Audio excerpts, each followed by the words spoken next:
Hello, everybody. You have joined us for another episode of Cap and Gown. I'm Rachel Phillips-Buck, VP for Student Success at Ferris Resources, joined today by Matt Boisvert, our president. Hey, Matt.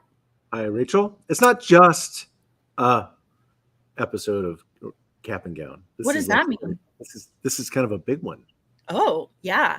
I've known our guest today for a long time. Super excited for him to be able to join us. I'll introduce you to him in just a bit. I hope everybody got to watch the eclipse yesterday. That was pretty exciting. That was on my, I really wanted to got your glasses on. I wanted to come out wearing these, but then I couldn't see you. So yeah, they're very dark, right? Also, Bailey this week reminded us, or actually, I guess, called to our attention, this is our 100th episode, which seems impossible to me. This is kind of a competency that came out of COVID, right? And we just have kept doing it. And I think it was last week that I said, you should go back if you haven't seen some of the early Cap and Gowns, you should go back on YouTube and check them out. It's amazing. A lot has happened. I think over the summer, I want to run all of the Anthony Melchiorri Mission First. That really got us started. So it's great. Celebrate 100. Yep, pretty exciting. So if you want to be alerted when we have a new episode, you can subscribe on YouTube. You can follow us on LinkedIn. You can listen to us on Spotify or wherever you get your podcast and follow the show there. That way you'll know whenever we have new things to talk about. Okay, our theme for the year is curiosity. So in that vein, I'm going to tell you 4 of my Google searches this week. Matt is going to do the same, and then he's going to share a curiosity fact with us. Okay, my 4 Google searches. Are you ready? Number 1 is Eurovision 2024. It's time. This is sort of a cult classic at Ferris Resources. Our head of retention intelligence, Viva Gore, taught us about it, and now we are starting the time where we're watching all of the videos for Eurovision, and then we all have it on the calendar for May 11th where we will watch it all day long until somebody is crowned the victor. So if you don't know about it, check it out. Second, I have hotel simulation game, because I am connected to people in the hospitality industry, and there's a whole UIL game where they do hotel simulation. I thought that sounded really fun, but I couldn't find one. So if you know where one is, tell me. Number 3 is longevity noodles, which is a kind of ramen that is one noodle. So I was watching this man from China make it. He gets the dough and he just stretches it 30 feet. Wow. Cooks it all in a bowl, and you're supposed to eat it on New Year's, and it represents long life. It's incredible. Go Google it. 30 feet of noodle. Yeah. And then the last one, this one, I always save the most embarrassing one for last. The last one is male singer with face tattoos, because I heard about this guy who I saw him, but I couldn't remember his name, and I knew it wasn't Post Malone. I thought it was the singer named Jelly Roll, but it was a case of mistaken identity. It was not Jelly Roll. It was instead Teddy Swims, who's a great singer. You should listen to him. Yeah. Okay. I don't want to talk about that one again. Appreciate all right, Matt, your turn. Introducing me to that. Okay. Well, of course, I wanted to know more about solar eclipses, and so I Googled when was the last solar eclipse? I also decided to do a little reading on Genghis Khan, so looked up Genghis Khan. Okay. Whole bunch to say there. I looked up what a German bow for a bass is. So my daughter is playing bass, and she just started using a German bow and loves it. And so I was like, you're going to have to tell me what the difference is. And then lastly, this last weekend was Sing Song at my alma mater. Allen Christian University had Sing Song, and I searched Sing Song golfers 1995, which is the best show ever. The best Sing Song performance. All right. Well, if people are curious, they can do those Google searches themselves. What's your fact for the day? Okay. Well, since we were observing the sun, I thought I'd tell you a little bit more about the sun. Okay. Again, this comes from National Geographic's Brain Candy for Kids. All right. So the sun, the temperature of the surface of the sun is 10,000 degrees Fahrenheit. Wow. That's hot. It's hot. That is what they believe the Earth's core is also 10,000 degrees. But the air around a lightning bolt is 5 times hotter. Than the other air? Well, no, than the sun. Oh, wow. 50,000 degrees. Okay. And a supernova is even hotter than our sun, 10,000 times hotter than the sun. So I know that you really love space, but it doesn't seem real to me. You know what I mean? So I'm like, yeah, the sun's hot. That's a fact. I know our listeners are thrilled with those facts. They're going to quote them around their dinner table. Thank you for that, Matt. This brings us to the State of the Union.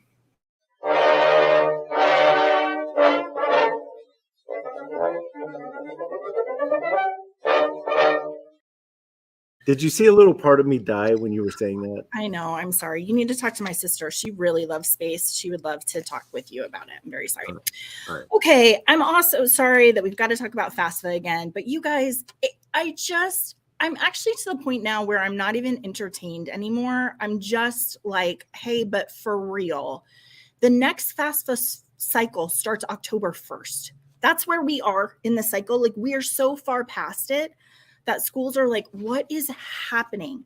So the latest thing is that 330 FAFSAs have to be reprocessed. Hold on. What? 330. 330,000 FAFSAs have to be reprocessed. 6.6 million FAFSAs have been submitted so far. Of those, 5 of them were wrong because of a tax mistake. So they were saying that students were less eligible than they actually were. 10% of them were wrong, saying that students were more eligible than they actually were. Last week, FAFSA, or the Department of Education, was like, we're only going to fix the ones that were wrong for the less than, and the other ones we're just going to leave, just assign them, their aid there. And financial aid counselors are like, that's like, numbers are real. You're not allowed to just say, it's fine. We'll just go with what it is. So there's a lot of stress around that. Matt, what I'm thinking about is all of these financial aid counselors who are working 12-hour shifts and over the weekend, and schools are sending resources to them, adding people onto the staff, like pulling them from other places so that they can try to get these processed. It is just overwhelming. There's actually a great opinion piece about how school counselors, high school K through 12 counselors, can be really helpful right now. Because the only hope, if you remember, we had Andrea on, she was like, the only thing that you can be doing right now is going to high schools and getting students to fill out the FAFSA. So FAFSA fairs, get your high school counselors involved, anything you can do so that we can increase that. Because they're down like 30%. That's right. I'm worried. A lot of what I'm reading, people are like, yeah, we'll get it worked out for sure by October. But the class of 2028 may just be sacrifice to that. We're seeing very small classes. And when students can't make a decision on the finances of going to school, they're going to postpone it and get into another track, right? And so then they're going to go to a trade school, or they're going to take a year, and it's just going to be really, really overwhelming for our schools. So there's more FAFSA. Well, I love how the Department of Education is like, just wing it. Yeah. And everyone's like, that we don't do that. I will say, though, you remember last week we talked about whether or not they were going to push back some of their reporting deadlines. They did choose to do that. So that was helpful, but crazy town. Well, it makes me think of Robert Heil. He's the CEO of Financial Aid Services. If you're not connected with him on LinkedIn, go look up Robert Heil, because they're providing a lot of great resources right now, especially for smaller schools that are like, what do we do? How do we do it? Yeah. In other crazy town news, the NCAA is working to give colleges more hands-on role in NIL deals for athletes. So let's remember, first of all, that there's legislation right now that at least temporarily is suspending the NCAA's ability to enforce any NIL policy. I think they're a little bit hurt about it because they're like, we're still working. So they have a working group, NIL working group, proposals to allow schools to provide assistance and services to students for NIL deals. So they're saying, hey, schools, this can come out of your athletic department. You can vet those deals. You can help negotiate them. You can help broker them. I just see a whole new business being created here. Yeah, for sure. And it's crazy, Matt, because what we're doing, we're trying to take the money away from the schools and give them to students. And now NCAA is like, yeah, but schools should be mixed up in those negotiations and what they do there. So this is one of those things where it's like every 3 months we come back and revisit and just say what's going to happen here. So pretty interesting. I was just thinking, if you are running a university, if you could become an expert on NIL and really connecting your student athletes with great deals, alumni, and all of that, could really be a differentiator for you, right? So I understand what's going on, but there's still so much that's kind of the wild. That's an interesting idea, that if you were funding your student athletes' tuition by leveraging donorships from your alumni to say, how do you want to enter into an NIL deal with this athlete, right? It is an interesting connection of athletes to a financial source that could help them. So it will be interesting to see how it shakes out. Other good news, hiring for entry-level positions is continuing to remain active through the second quarter as our new graduates are entering the labor market. So there was a March 28th report from a talent solutions and business consulting firm called Robert Half. They surveyed about 1,800 managers with hiring responsibilities. 65% of those companies said they plan to hire entry-level professionals, which is defined as workers with 0 to 2 years of experience. So thinking about our new graduates, there's a pretty strong job market for them.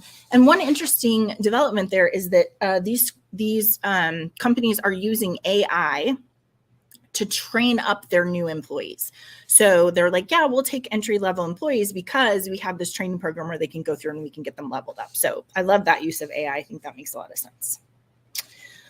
All right, these last three I'm going to try to remain calm about because they're kind of crazy. California's community colleges are reporting a rise in financial aid fraud.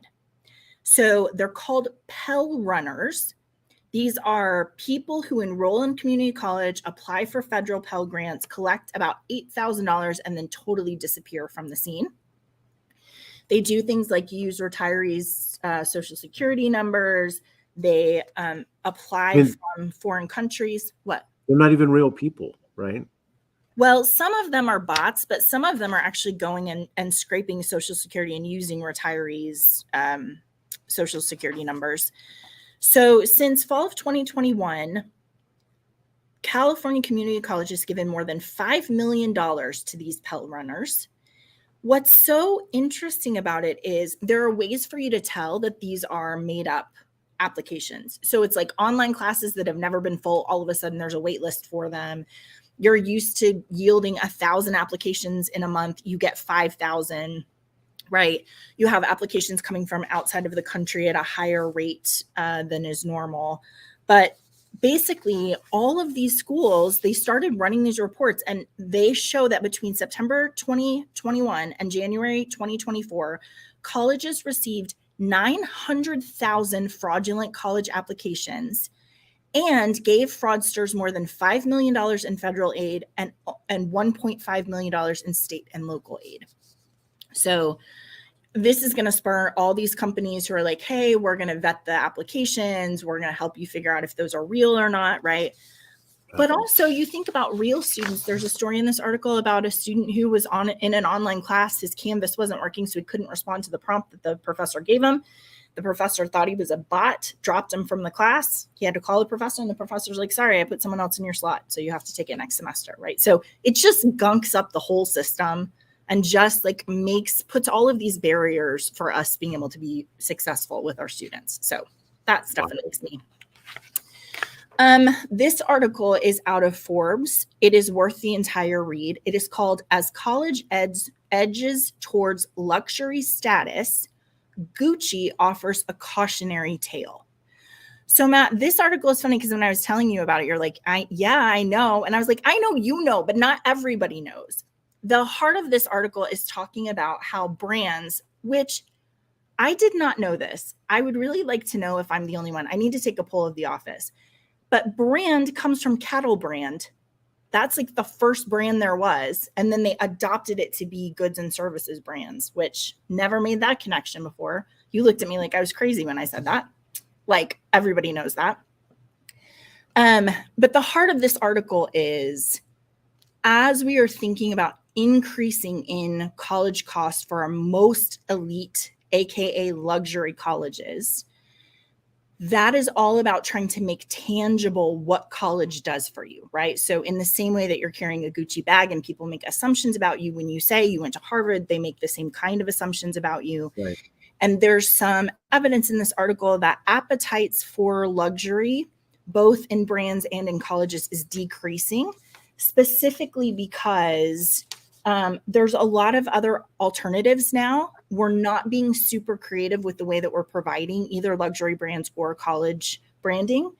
And people are like, I don't know if that's worth it anymore. I'm not sure how I feel about that. So totally worth reading the whole article. I think it was super interesting. Do you have more to say? Yeah, I just think there's so much that you could say about this. Like, one, if you think about these luxury colleges, luxury brand colleges, of course, people want to be a part of that tribe, that network, right? In the same way that you're a Yankees fan or whatever, right? Hoosier fan, or right?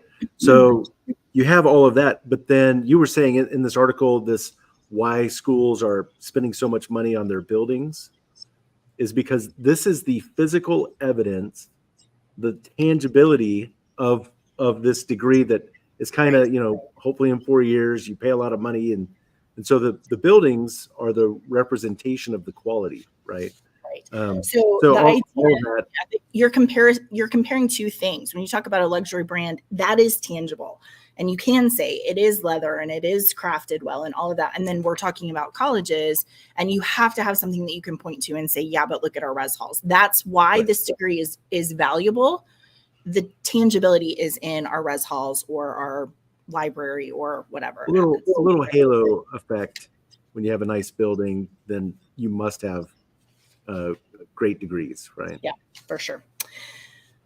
Lastly, this was a rabbit hole that I went down that I actually didn't need today, but okay. The positive part of this article, it's called Why a College Campus Needs a Referral Guide for Employees, which I'm all behind, right? Because we talk so often about how faculty would like to make referrals on students, your people in your cafeteria, people in work in res halls, they maybe don't know what they're supposed to do. So this article starts with some very positive ideas about how we can provide, both for our students and also for our faculty and staff, this kind of flow chart. So this is an example from Washington University where it's like mental health referrals. Is this an emergency? Call 911. If it's not an emergency, here are 4 other people that you can call. If you want to have ongoing short-term support, here are all of the resources. If you need immediate support, here's who you can call. So I love that. I think that is such a great idea.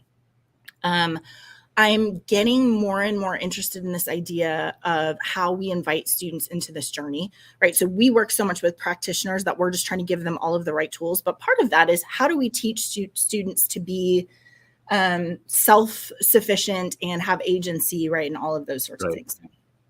What a great idea. Then we move on to a faculty and staff resource guide, which I really love as well. 911. What kind of issue is it? You can call these people. Here's in the daytime, the dean's number. You can call the police at night. Love it. Also, look, they have all of the resources. Like, here's everybody on campus you might need to have a number. I think that that's genius. There's a paragraph in here that says, another college support leaders can prioritize is Red Folder, which helps empower faculty and staff to address issues among students and connect students to the correct care. Which, when I heard Red Folder, I was like, wait a minute. That sounds suspiciously like red flag, which I have. You got a little triggered. Yeah. I did. And Bailey, put that back up again, because I want everyone to see. This is not subtle. This is like, there's a bunch of campuses. This is a sort of nationwide idea where you literally get a red folder that you put on your desk that says, here's what you do. So when a student is in trouble or something's happening with them, the idea is that you reach for the red folder and you're like, okay, here's what we're going to do. And then in the inside, it has resources and that sort of thing.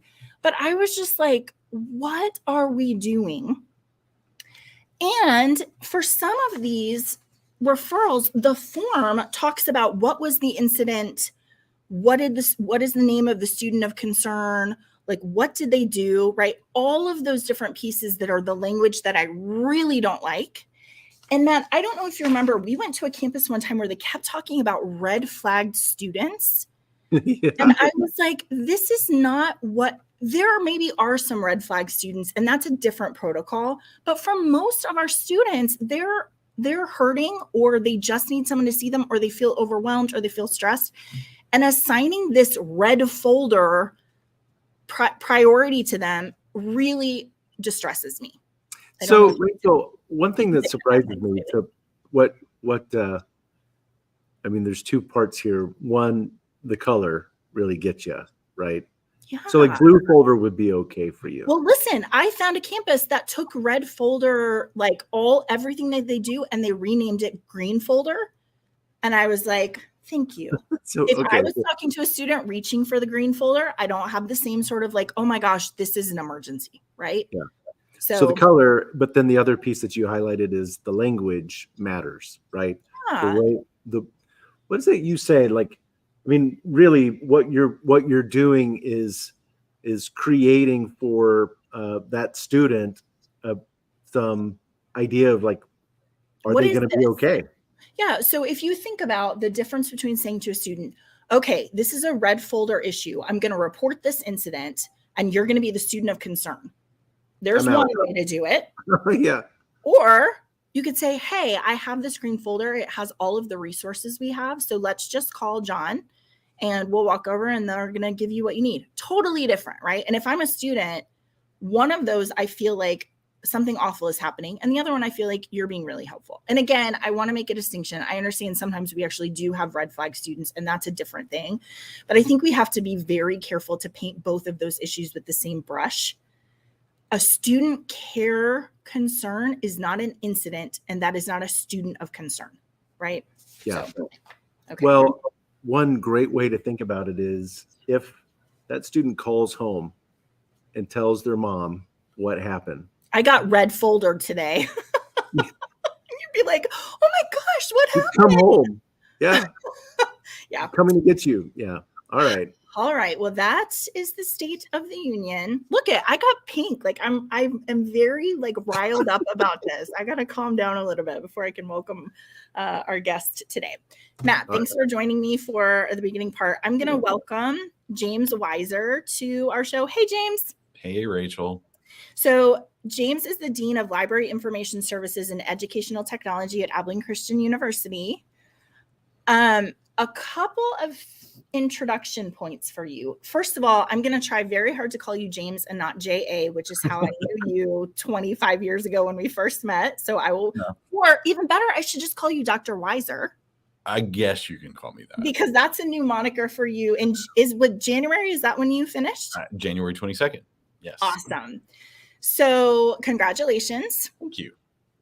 I was telling you earlier, usually when we have doctors come on our shows, I find their dissertations, but you are so newly minted that I could not find it yet. I may not be legit. That's a good point. Well, it just means you're taking a lot on faith here.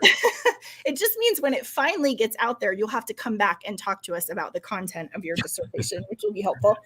But also Matt was talking about Sing Song. You got to be an illustrious Sing Song judge this past weekend. I did.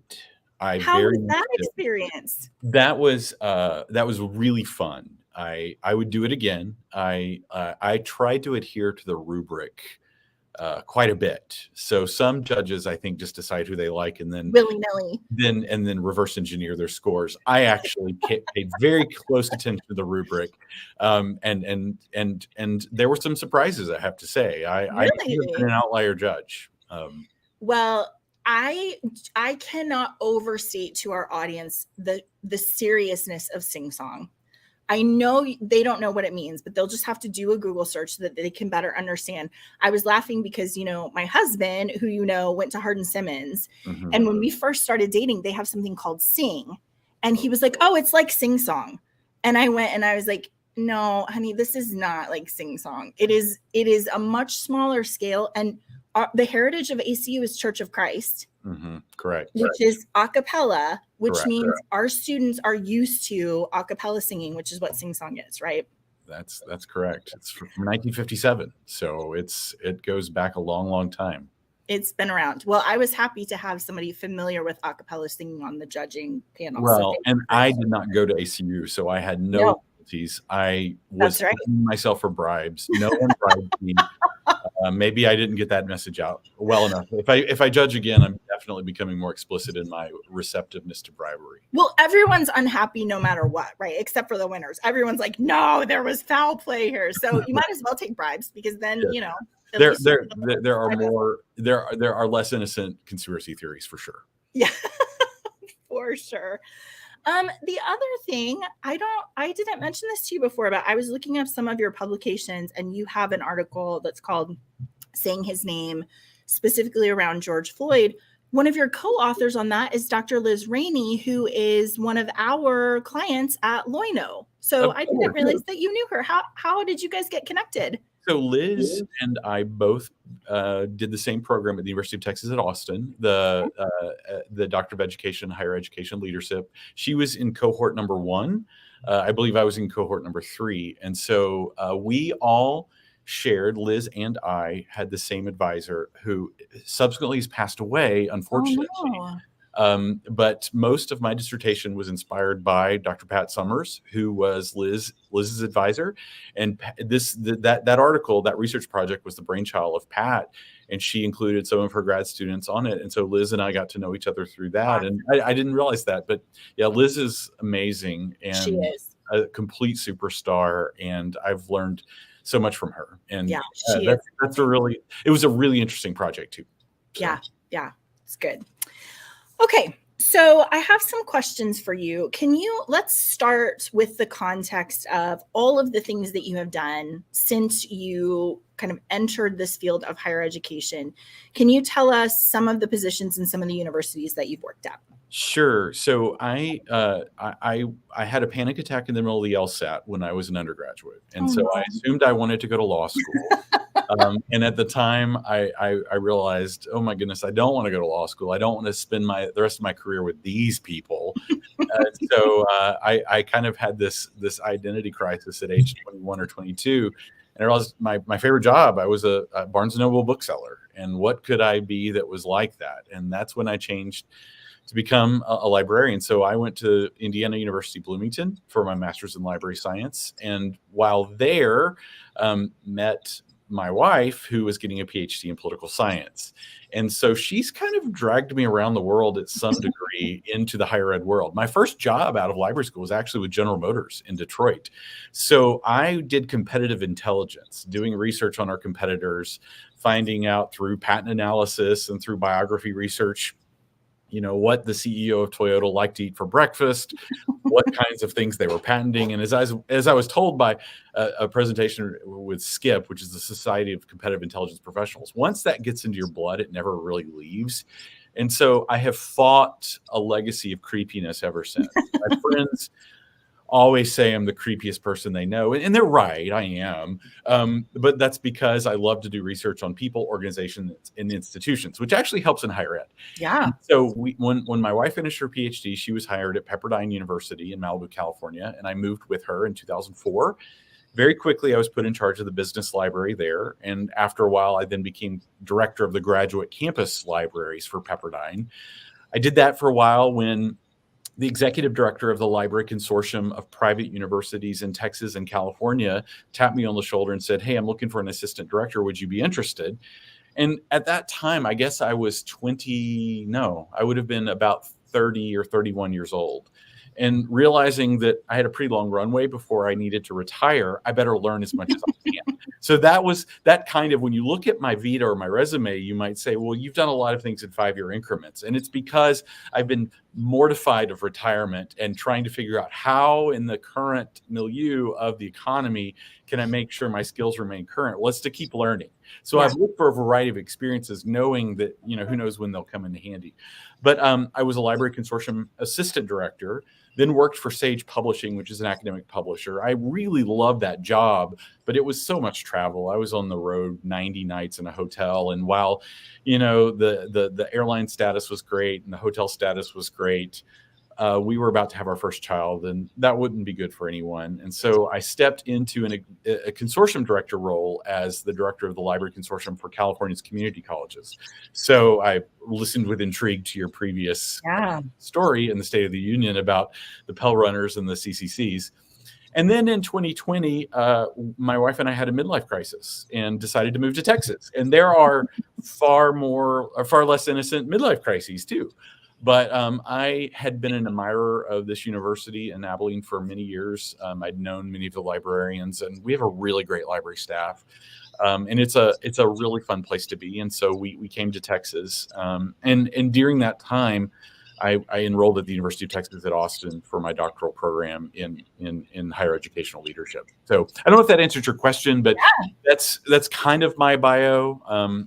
I have two children, 8 and 6. I obsess about higher ed because I think in 10 years, my older child will be going to college, and I can't imagine what that choice will look like for us. We're going to be a little bit more educated than maybe the average consumer when it comes time for college choice.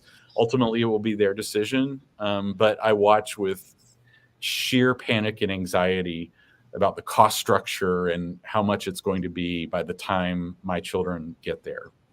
It's so interesting when you have younger children, because there are things like, before I had Lillian, all this conversation about things like social media. Mm-hmm. And I was like, please let them work it out by the time we're faced with that with her, right? Yeah. Or higher education is another one. It's like, we're in flux. Everybody's trying to figure out what to do. Please have it figured out before we get to that crossroads of what is the right thing to do and how are we going to pay for it and what does it mean and all of those things. So it does make you a little bit more, you have more skin in the game, right? As you see your kids progressing towards that. Absolutely. So I want to talk about collaboration. Mm-hmm. You have an article that you wrote, which is called "What Collaboration Means to Me, Seeking Humility in an Insecure World." Mm-hmm. I think it's a really helpful article just about this idea of how we show up in collaboration. And I appreciate it because so often when I'm on a campus talking to people, their definition of collaboration is, will everybody just do what I want them to? Right. Like, I don't understand why this is hard. We're going to collaborate. Go do this. And then people are like, that's not really the spirit of it. Right. It's like eating vegetables. We all know we need to do it, but actually doing it is a little harder. Totally different. Yeah. So as you think about collaboration, I want to start with the role of collaboration on a campus, on a college campus. And I think there's two streams there, maybe in general, how we think about collaboration with our colleagues. And then also, as you think about your work with the library and educational technology, how would you talk about collaboration in those two ways? Yeah, I have a lot to say. Let's see if I can make it somewhat linear and coherent. I think it's natural for all of us who are members of an identified guild, which is what I think of librarians. I mean, we, for the most part, all went to library schools. We were trained to be X. And that X has changed quite a bit, even in 20 years. And there is a temptation for us as we sit in our guild, our building, that we almost have a greater sense of loyalty towards members of our guild at other institutions than we have to those who aren't a member of our guild at our own institution. And one of the things I say when I do consulting, because I do a little bit of consulting with libraries, is feel free to make your library look different than any other academic library in the world, because it should, because your university is different from every other university in the world. Therefore, the best possible library to serve it should look a little different. And when I think of collaboration, I think it's really important for us in libraries to collaborate with people who aren't librarians on our own campuses, and to have the humility to say, you know, I learned this in library school. They told me that I should care about this, but maybe that's not a really important thing on this campus. Or maybe there is something important that students really need on my campus, or that my faculty really need, that we never talked about in library school. And to have the courage and the flexibility to say, look, we're just going to do this, and maybe no one else in the world is doing it, but for us, it makes sense to do it. And so I think the spirit of that article was written when I was coming from a vendor. I worked for a publisher, and there's some antipathy between librarians and publishers because money's exchanged, and I get it. But I actually co-edited a book called Open Book: A Librarian's Guide to Publishing, that the spirit of which was to try to bring librarian and publisher voices together, because ultimately I think we, meaning librarians and publishers, the scholarly communication ecosystem, rise and fall together. When our students can't access something, they don't care about the publisher and they don't care about the library. They care about they need their stuff. Yeah. So all of us who work to provide stuff rise and fall based on that level of customer satisfaction. Yeah. And so I think also the other thing I would say, the second part of that, as far as collaboration, is those of us in the library world probably need to do a better job. And I can't speak for other campus organizations, though you can correct me or tell me if this is true. We may need to look at ways in which we can collaborate with other institutions to do our work in more streamlined and efficient ways. So, for example, I'm going to give a shout out to my own little hometown here in West Texas. Abilene, Texas is a fantastic library ecosystem because of something called the Abilene Library Consortium. That's Hardin-Simmons, McMurray, ACU, and the public library, and as well as Howard Payne University in Brownwood. We share a library catalog. We share a collection. Twice a day, we have a courier that runs from campus to campus to deliver books and items to each other's patrons. And what that does is that allows us at ACU not to have to think that we have to provide all of the materials for our campus community. So if Hardin-Simmons wants to spend more money on political science books, which they do, much to the chagrin of my political science spouse, then I'm going to feel comfortable letting them do that, because then I can spend more money on chemistry resources. And then in sharing, we have built a more than research library for the city of Abilene in a way that no single institution here would be able to do that. I mean, we have a larger library system in Abilene, Texas, than the entire Oklahoma City Public Library has. Wow. And I don't know that a lot of folks in Abilene realize that, but it's a wonderful example of collaboration. Are there other campus entities that could do that? I don't know, in student affairs, maybe not. That's really high touch. Yeah. But in terms of back office processes, streamline, there's no reason why, for example, all of us should have 2 or 3 catalogers when we can employ central catalogers to do the work of the Library Consortium. Yeah. I don't know if that gets to the question you're asking. Sure. This is somewhat of a passion of mine. One thing I've been reading recently about adaptive leadership, and one of the examples that they give in that model is that it's really hard. I'm thinking about you saying we identify more with being librarians than we do on our campus, right? Yeah. And so one of the examples it gives is you're a carrot and these people are potatoes, and you go into the stew together. And you get changed a little bit, right? So I think about a librarian on your campus, like depending on what your faculty need and what your students need, and that changes you a little bit.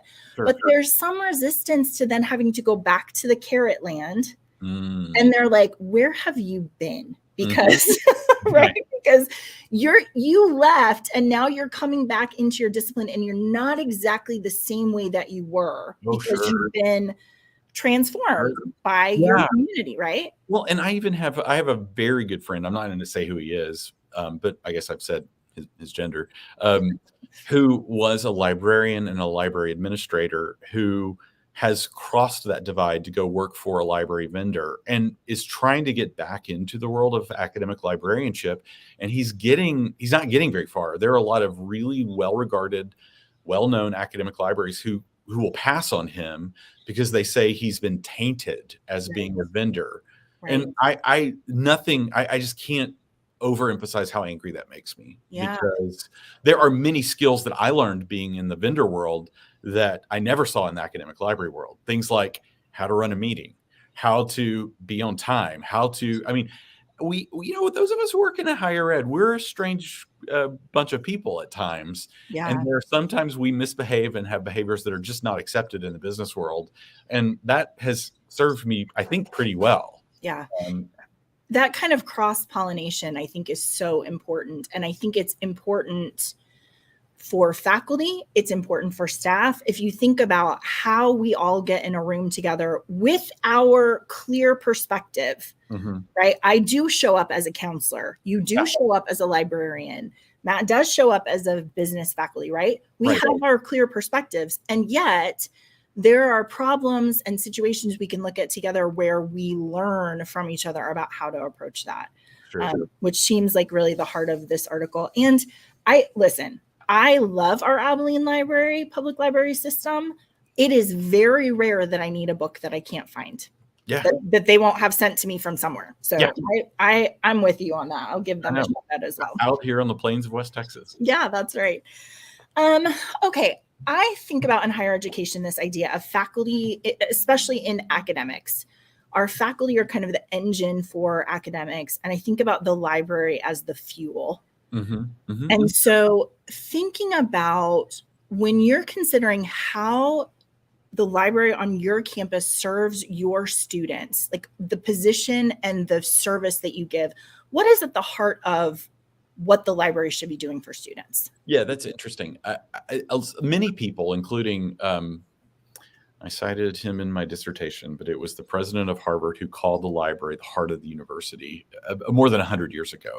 And I appreciate that comparison, but I actually think the libraries are the blood of the university, not to be going too down into an anatomy rabbit hole, because there are many things that a university can want to do, but if it doesn't have adequate information resources, it's like an organ that's not getting good blood flow. It will eventually die. It will wither and rot, and you'll need to amputate it.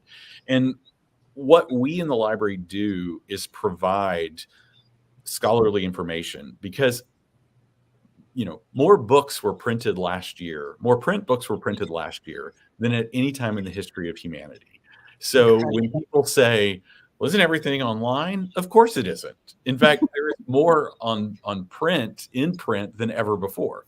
What's also crazy is at ACU, we circulated more print books last year than at any time in the university's history that we can we know, because people are still buying and using print books. In addition to books, we have journals that we need. And if you're a growing university like the one where I work, where you're moving more into allied health or medical or nuclear, you have to have research available to faculty to be able to do their own research, but also to teach students. Because I just don't believe in the dichotomy between research and teaching. Good research impacts good teaching, and good teaching leads to good research. And at the heart of that, if you will, the blood of that are information resources. So at a very bare minimum, what we at the library do is to provide access to that by doing a lot of things that people may not realize. So for example, we look here at ACU, we know what an interlibrary loan cost is. It's about $15 an article.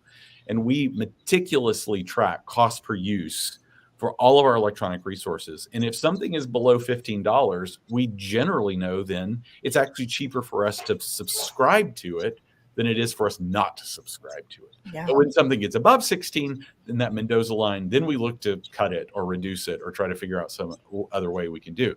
But we spend hundreds of thousands of dollars on electronic subscriptions to journals that historians are using to teach their classes. Our engineering faculty are using on a daily basis to teach theirs, to do their own research. The library is every bit as important as it has been before. It may not mean that the library as a place is as important, because in the print world, there was one building where faculty and students had to come to get their information. Yeah.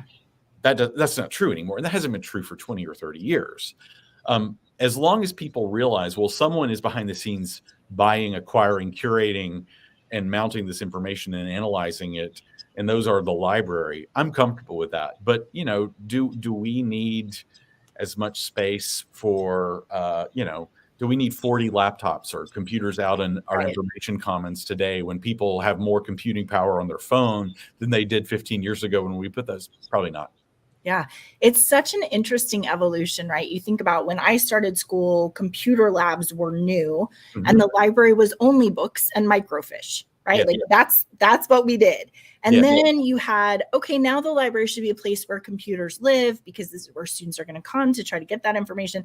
And now it's like, no, we need tables. We don't need to have computers because everybody has a computer. It's a really interesting 20-year span, right, of progression there. And I actually used the microfiche machine here for the first time about 2 weeks ago. Really? Because one of our faculty members was looking for a Wall Street Journal article from so many years back. We have it in digital, but not that far back. So I went down and dusted off the microfiche machine, had to get a colleague to teach me how to do it, how to use it. And we found the article, printed it, and sent it to him. So, I mean, that's so fun. I had to use, let's see, the reason I know about the microfiche machine is because I had a history teacher who made us go back and look at, what is it, the New Orleans Picayune? Yeah, that's not Times-Picayune. Yeah. There you go. Yeah. Shout out Dr. Bailey. I remember using the microfiche for that. And you had to go back and talk about like things that were happening in them. So we've come a long way. Come a long way. Yeah. I mean, librarians look different than we used to. I mean, in my career, I've had a couple of interesting encounters. I remember one time when I was directing the business library at Pepperdine, I was in my office, which was a fishbowl. There was glass, I could see out to the main stacks where the students were. And I had a student knock on the door, and she came in the office, and I said, "Oh, can I help you?" And she said, "I was just wondering when you were going to do your job." And I said, "Excuse me?" And she said, "It's kind of loud out there, and I thought you were going to shush people." And I just smiled, and I said, "Oh, we don't really do that. We don't do that. We like noise." Yeah. And then, inevitably someone will point to me and say, "That's our library dean. He doesn't look like a librarian." Like, what does that mean? Like, I don't know. I don't have a bun. That issue of noise is so funny because I forgot. I mean, I was working at AC when we did that transition from all stacks, and it was completely quiet. We used to whisper to each other when we were talking, right? And then for sure. And that's now, right. No, that's we're right. just bringing pizza in all the time, and it's. I need to ask my daughter if she knows if she associates quiet with the library. Well, I think she would. The pendulum is swinging. So is we, for example, and I don't want to go too off track of where you want to talk, but LibQual is an assessment tool that most academic libraries at some point or another have deployed to assess the quality of their academic library service. And you can benchmark that against other institutions that have also administered LibQual. And one of the things we at ACU learned when we did this in 2021 is that our students actually didn't think our library was quiet enough. They want more quiet space because in our busy, hectic lives of noise that, with TikTok and our phones, actually having a place to sit and be contemplative or actually sit with a thought for a minute is a gift. And so many of our spaces in the library world 20 years ago were built to do away with that. And certainly in this library, we did that because that was what was cutting edge at the time. Yeah. Now you see in Library Journal, the architecture issue that should be coming out any day now because it comes out every April in Library Journal, more and more libraries are bringing the stacks back because of the sound buffering and because of the architecture forms you as a human being. We know this. And so the library is that cathedral on most university campuses that encourages and inspires academic work. And if your library looks like an airport terminal, as someone called us in the comments of LibQual, then it just doesn't inspire you to greater academic success. Yeah, isn't it interesting that the library, in both cases, 20 years ago, when this idea of collaboration and studying together and bringing your laptop, right, that it was a different space than you could find other places on campus. And now it's the same thing, except in the opposite way, right? And now we're all collaborating. We need a space maybe where we could be quiet. Right. And so many spaces otherwise on campus have built, like in res halls, like, you see a fairly common trend in res halls now to build collaborative spaces in the dorms. Yeah. And so maybe we need a quiet place. Yeah. Right. Exactly. That's so good. Yeah. Okay, well, I would be remiss if I did not ask you about AI. Oh, sure. First of all, let me tell you, I was reading an article the other day about how I just love librarians so much. They're so helpful. They're so thoughtful about things. I was reading an article about how a lot of librarians are taking this cause of AI and saying, we need to understand this. We've got to make sense of it. We want that to live in our wheelhouse so that we can help our faculty and our students really know what to do with it.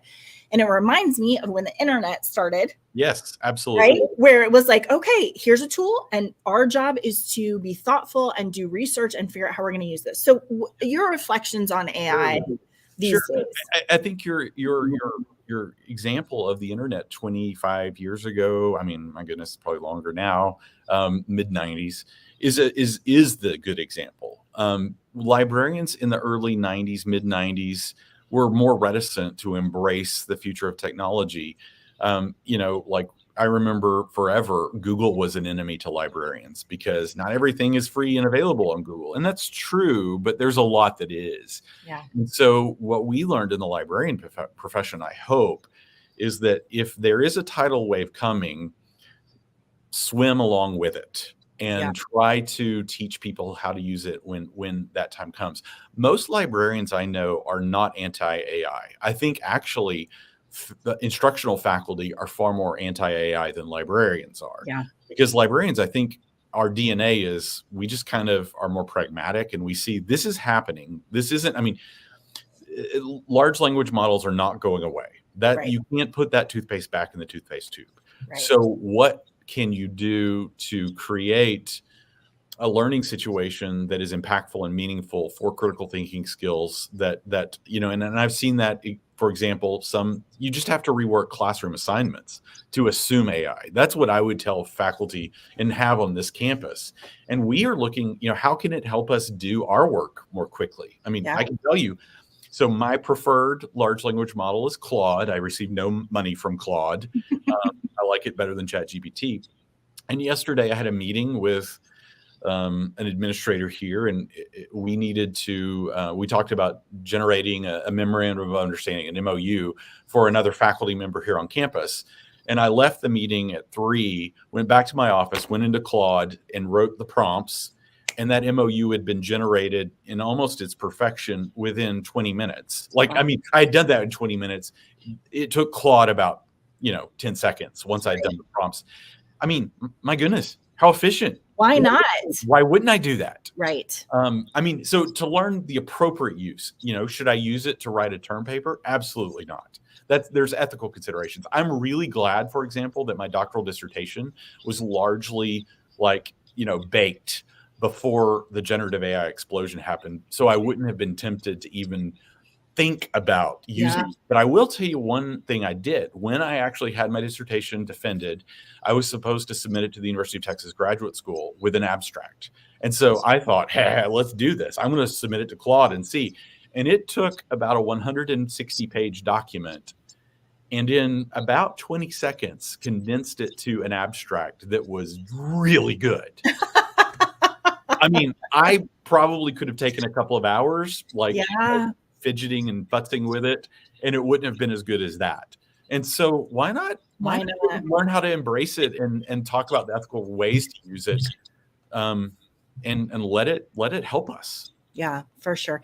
It's really interesting because I've said this on the show before.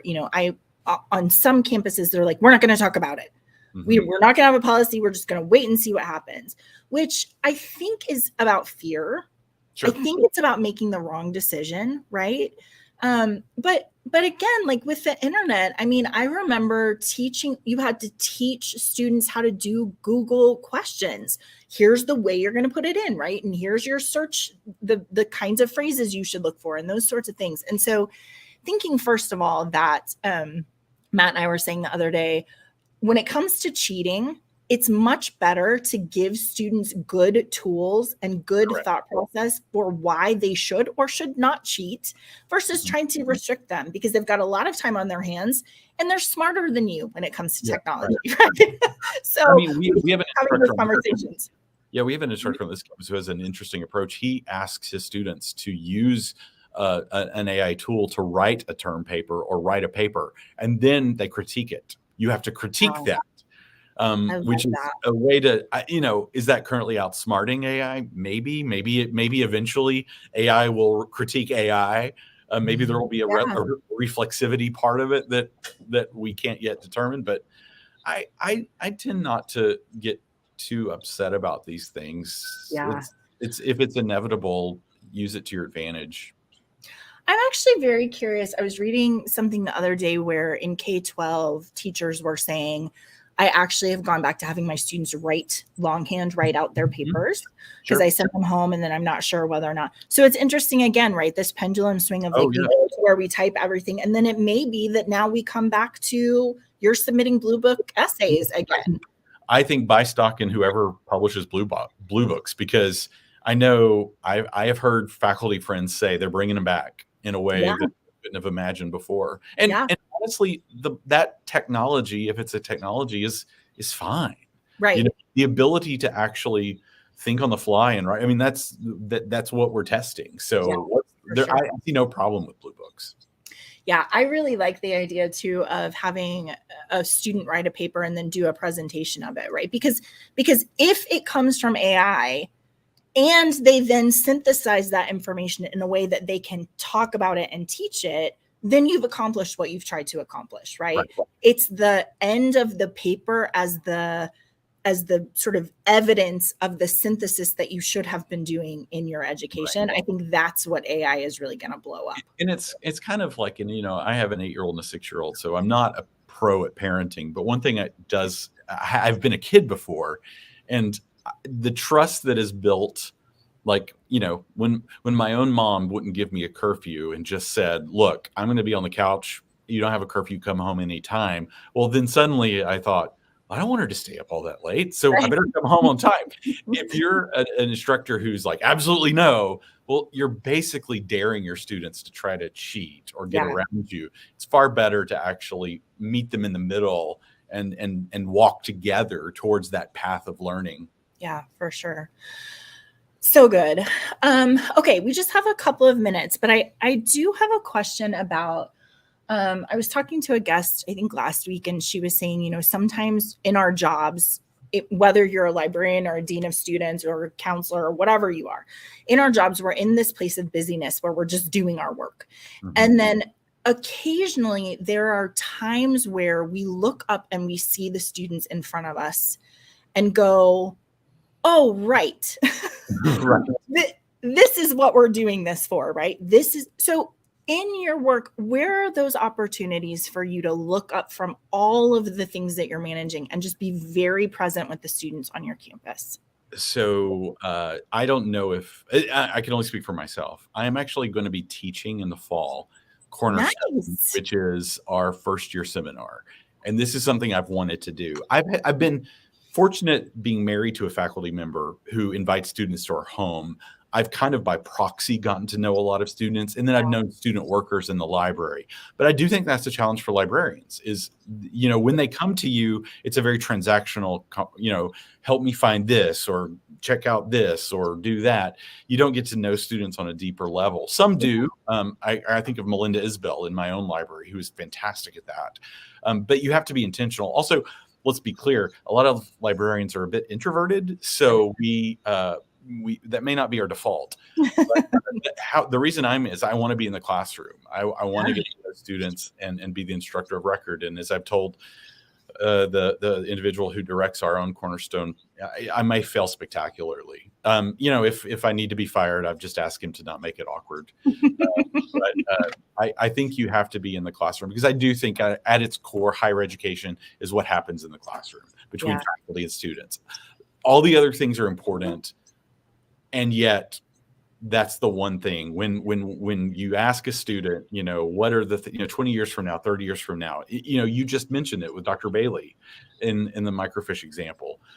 Those experiences are the things that transform us and the things that we remember. Yeah, I think you've got to get in the classroom. I was thinking about the specific personality type of person who likes to become librarian. And I don't know if you know that I'm on the introversion extroversion scale, I'm as introverted as you can get. which is interesting because I know how to do extroversion, but it's not my favorite. Sure. And I was a very at-risk student when I was in school. And I just wonder if there were not people in the library who were more like me, who I would have identified with, as opposed to some of the extroverted places on campus where I felt super overwhelmed. Sure. I think it's a great conversation to have with our librarians to say, look for someone like you. Mm-hmm. And you don't have to do chit chat. You can just say, here's a book I love, you should read it. Or, right? Like there's maybe some ways we could orchestrate some student connections, because librarians are a different kind of person on our campus and would maybe resonate with a different kind of student. So that's fun. We should think about that. Yeah. Did I hear you just say you may wish you had become a librarian? It's never too late. Listen, my two careers, once I finish this one, so you're going to retire. My two careers are, I'm going to become a preschool teacher for 3-year-olds. They're my favorite. And I'm going to volunteer at the library because I'm not so good at the organization part, but I love learning and research. Okay. So if you can put me on that, I'll do that. You can have my job someday. Sounds good. Hey, James, thanks so much for joining me. It's been really awesome. I think it's just a helpful perspective for our listeners to hear about the blood of our campuses. So thank you so much for that. Listeners, we are going to be off next week. And then the week after that will be our very last episode. And then we'll go into reruns of our Anthony Malcurie show. So thank you guys for listening. Always good to spend time with you. Have a great day. Thanks.